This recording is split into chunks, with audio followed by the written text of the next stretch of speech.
മേപ്പയൂരിൽ road തടഞ്ഞുള്ള വിവാഹ ആഘോഷത്തിൽ നടപടിയെടുത്ത് motor വാഹന വകുപ്പ്. ഡ്രൈവർമാരുടെ ലൈസൻസ് സസ്പെൻഡ് ചെയ്തു, വാഹനങ്ങളും പിടിച്ചെടുത്തു.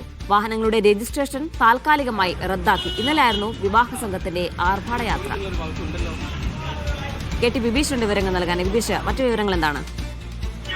അത് കഴിഞ്ഞ ദിവസമായിരുന്നു മേപ്പയൂരിൽ ഒരു ആർഭാട വിവാഹം നടന്നത്. ഇതിന്റെ പേരിൽ റോഡുകളടക്കം ബ്ലോക്ക് ചെയ്തുകൊണ്ട് അത്യാഡംബര വാഹനങ്ങളിൽ അത്യാഡംബര യാത്ര സംഘടിപ്പിക്കുകയായിരുന്നു ചെയ്തിരുന്നത്. ഇതിൽ പോലീസും അതുപോലെ തന്നെ മോട്ടോർ വാഹന വകുപ്പുമാണ് ഇപ്പോൾ നടപടി സ്വീകരിച്ചിരിക്കുന്നത്. മോട്ടോർ വാഹന വകുപ്പ് ഈ വാഹനങ്ങൾക്കെതിരെ കേസെടുത്തു. അതുപോലെ തന്നെ അതിന്റെ ഡ്രൈവർമാർക്കെതിരെ നടപടി സ്വീകരിച്ചിരിക്കുന്നു. ഈ ഡ്രൈവർമാരുടെ ലൈസൻസ് താൽക്കാലികമായി സസ്പെൻഡ് ചെയ്തിട്ടുണ്ട്. അതുപോലെ വാഹനങ്ങളുടെ രജിസ്ട്രേഷൻ റദ്ദാക്കുകയും ചെയ്തു. മാത്രമല്ല, ഈ വാഹനങ്ങൾ ഓടിച്ചവർ എടപ്പാളിലെ റോഡ് സുരക്ഷാ ക്ലാസിൽ പങ്കെടുക്കണമെന്നും അതുപോലെ തന്നെ മെഡിക്കൽ കോളേജിൽ 1 മാസത്തെ സാമൂഹ്യ സേവനത്തിന് ഹാജരാകണമെന്നുമാണ് ഇപ്പോൾ മോട്ടോർ വാഹന വകുപ്പ് ബന്ധപ്പെട്ടവരോട് നിർദ്ദേശിച്ചത്.